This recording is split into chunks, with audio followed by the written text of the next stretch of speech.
بسم اللہ الرحمن الرحیم۔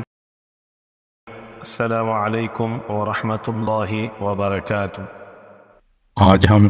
اس ویڈیو میں قیامت والے دن حضور صلی اللہ علیہ وسلم کی شفاعت کن لوگوں کے لیے ہوگی کا دوسرا حصہ بیان کریں گے۔ اس کو شروع کرنے سے پہلے اگر آپ نے اس ویڈیو کو سبسکرائب نہیں کیا تو پلیز اس کو سبسکرائب کر دیں اور بیل کا بٹن پریس کر دیں تاکہ اس قسم کی مزید ویڈیوز آپ تک بر وقت پہنچ سکیں۔ تو چلیں شروع کرتے ہیں۔ شفاعت صغریٰ صرف مسلمانوں کے لیے ہوگی، اس کے متعلق حضرت ابو ہریرہ رضی اللہ تعالی عنہ فرماتے ہیں کہ جناب رسول اللہ صلی اللہ علیہ وسلم نے ارشاد فرمایا، میں جہنم کے پاس آؤں گا اور اس کا دروازہ کھٹکھٹاؤں گا، میرے لیے دروازہ کھول دیا جائے گا، میں اس میں داخل ہو جاؤں گا اور اللہ تعالیٰ کی ایسی تعریفیں کروں گا کہ ایسی تعریفیں مجھ سے پہلے کسی نے نہ کی ہوں گی اور نہ ہی میرے بعد کوئی ایسی تعریفیں کر سکے گا۔ پھر میں جہنم سے ان لوگوں کو نکال لوں گا جنہوں نے اخلاص سے لا الہ الا اللہ پڑھا تھا۔ پھر میرے سامنے قریش کے کچھ لوگ کھڑے ہو کر اپنے نسب کا ذکر کریں گے تو میں ان کے نسب کو پہچان لوں گا مگر ان کے چہروں کو نہیں پہچان سکوں گا، میں انہیں جہنم میں ہی چھوڑ دوں گا۔ جہنم سے نجات پانے والوں کو کس نام سے پکارا جائے گا؟ اس کے متعلق حضرت عمران بن حسین رضی اللہ عنہ فرماتے ہیں، جناب رسول اللہ صلی اللہ علیہ وسلم نے فرمایا، جہنم سے جو لوگ حضور صلی اللہ علیہ وسلم کی شفاعت سے نکل کر جنت میں داخل ہوں گے ان کا نام جہنمین ہوگا۔ حضرت جابر بن عبداللہ رضی اللہ تعالی عنہ سے مروی ہے کہ میں نے حضور صلی اللہ علیہ وسلم کو یہ فرماتے سنا، اللہ تبارک و تعالی کچھ لوگوں کو شفاعت کی وجہ سے جہنم سے نکال کر جنت میں داخل کر دیں گے۔ شفاعت کے سبب بے شمار مسلمانوں کی گلو خلاصی ہوگی، یعنی جان چھوٹے گی جہنم سے۔ اس کے متعلق حضرت ابن عمر رضی اللہ عنہ فرماتے ہیں کہ جناب رسول اللہ صلی اللہ علیہ وسلم نے ارشاد فرمایا، جہنم میں اتنے مسلمان داخل ہوں گے جن کی تعداد سوائے اللہ کے کوئی شمار نہیں کر سکتا۔ انہوں نے اللہ کی بہت نافرمانی کی ہوگی اور اس کی نافرمانی کی جرت کی ہوگی اور اس کی اطاعت کی خلاف ورزی کی ہوگی۔ پھر مجھے شفاعت کی اجازت دی جائے گی تو میں حالت سجدہ میں اللہ تعالیٰ کی ایسی تعریف بجا لاؤں گا جس سے میں حالت قیام میں تعریف بجا لاؤں گا۔ پھر مجھے فرمایا جائے گا اپنا سر اٹھائیں، سوال کریں، عطا کیا جائے گا، شفاعت کریں، قبول کی جائے گی۔ شفاعت کے متمنی آپ صلی اللہ علیہ وسلم کے جھنڈے تلے ہوں گے۔ اس کے متعلق حضرت عبادہ بن صامت رضی اللہ تعالی عنہ سے مروی ہے، حضور صلی اللہ علیہ وسلم نے ارشاد فرمایا، اس ذات کی قسم جس کے قبضے میں میری جان ہے، میں قیامت کے دن لوگوں کا سردار ہوں گا اور اس میں کوئی فخر کی بات نہیں۔ قیامت کے دن ہر شخص میرے جھنڈے تلے پریشانی سے نجات کا انتظار کر رہا ہوگا، میرے پاس تعریف کا جھنڈا ہوگا، میں چلوں گا اور لوگ بھی میرے ساتھ چلیں گے تاکہ میں جنت کے دروازے پر آ کر اسے کھلواؤں گا۔ پوچھا جائے گا کون؟ میں کہوں گا محمد۔ مجھ سے کہا جائے گا آپ کو خوش آمدید۔ میں جب اللہ تبارک و تعالیٰ کو دیکھوں گا تو سجدہ میں شکرانہ کے طور پر گر جاؤں گا۔ مجھ سے کہا جائے گا آپ مانگیں، آپ کو عطا کیا جائے گا، آپ شفاعت کریں، آپ کی شفاعت قبول ہوگی۔ بس مجرم لوگ اللہ کی رحمت اور میری شفاعت سے جہنم سے آزاد ہوں گے۔ آپ کی شفاعت بڑے گناہ گاروں کے لیے بھی ہوگی۔ اس کے متعلق حضرت انس رضی اللہ تعالی عنہ فرماتے ہیں کہ جناب رسول اللہ صلی اللہ علیہ وسلم نے ارشاد فرمایا، میری شفاعت میری امت کے کبیرہ گناہ والوں کے لیے ہوگی۔ حضرت انس رضی اللہ تعالی عنہ فرماتے ہیں کہ ہم نے عرض کی، یا رسول اللہ صلی اللہ علیہ وسلم آپ کس کے لیے شفاعت فرمائیں گے؟ آپ صلی اللہ علیہ وسلم نے فرمایا، اپنی امت کے کبیرہ گناہ کرنے والوں کے لیے، بڑے گناہ کرنے والوں کے لیے اور قاتلین کے لیے۔ گناہ گاروں کو تسلی کے متعلق حضرت ابو امامہ رضی اللہ تعالی عنہ سے مروی ہے، حضور صلی اللہ علیہ وسلم نے ارشاد فرمایا، میں اپنی امت کے گناہ گاروں کے لیے بہت اچھا ہوں۔ پوچھا گیا یا رسول اللہ کیسے؟ آپ صلی اللہ علیہ وسلم نے ارشاد فرمایا،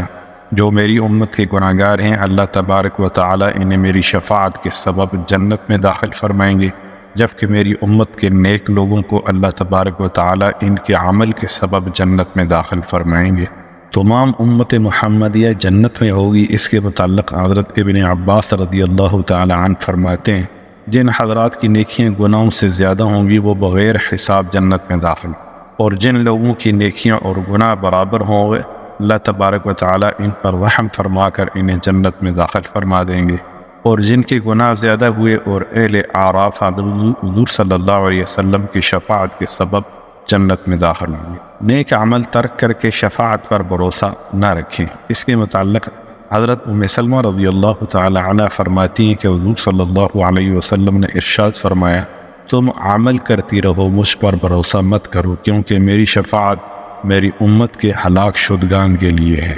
شفاعتی لأہل الکبائر من امتی کی تشریح میں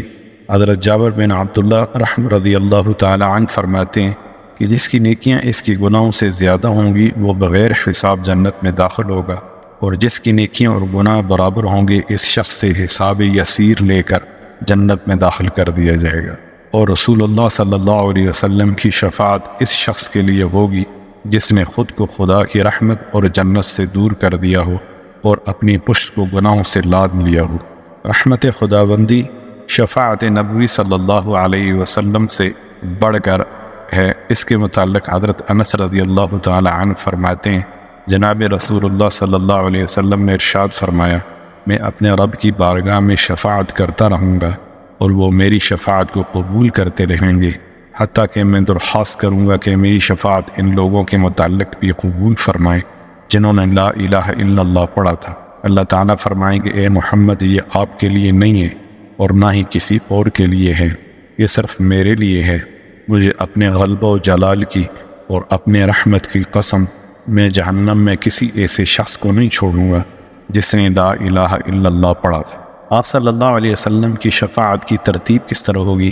اس کے متعلق حضرت ابن عمر رضی اللہ تعالی عنہ فرماتے ہیں، جناب رسول اللہ صلی اللہ علیہ وسلم نے ارشاد فرمایا، میں اپنی امت میں سب سے پہلے اپنے اہل بیت کے لیے شفاعت کروں گا، پھر قریش و انصار میں سے زیادہ قریبی کے لیے، پھر قریبی رشتہ داروں کے لیے، پھر اہل یمن میں سے جو مجھ پر ایمان لایا اور میری اتباع کی اس کے لیے، پھر تمام عرب میں سے جو بھی اسلام لایا اس کے لیے، اور پھر عجمی مسلمانوں کے لیے، اور سب سے پہلے میں صاحب فضیلت لوگوں کے لیے شفاعت کروں گا۔ حضرت عبد الملک بن عیاد بن جعفر رضی اللہ تعالی عنہ سے روایت ہے کہ انہوں نے حضور صلی اللہ علیہ وسلم کو یہ ارشاد فرماتے سنا، میں اپنی امت میں سے سب سے پہلے اہل مدینہ، اہل مکہ، اہل طائف کی شفاعت کروں۔ آپ صلی اللہ علیہ وسلم کی شفاعت کا سبب بننے والے اعمال کون سے ہیں؟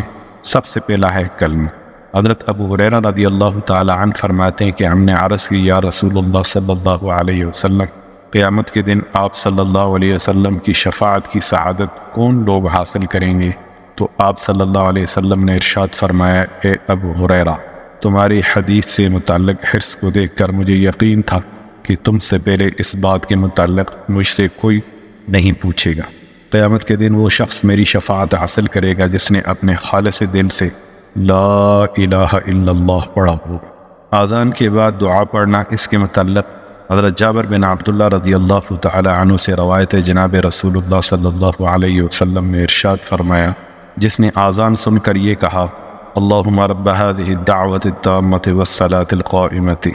آت محمدا الوسیلة والفضیلة وبعثه مقاما محمودا الذی وعدته،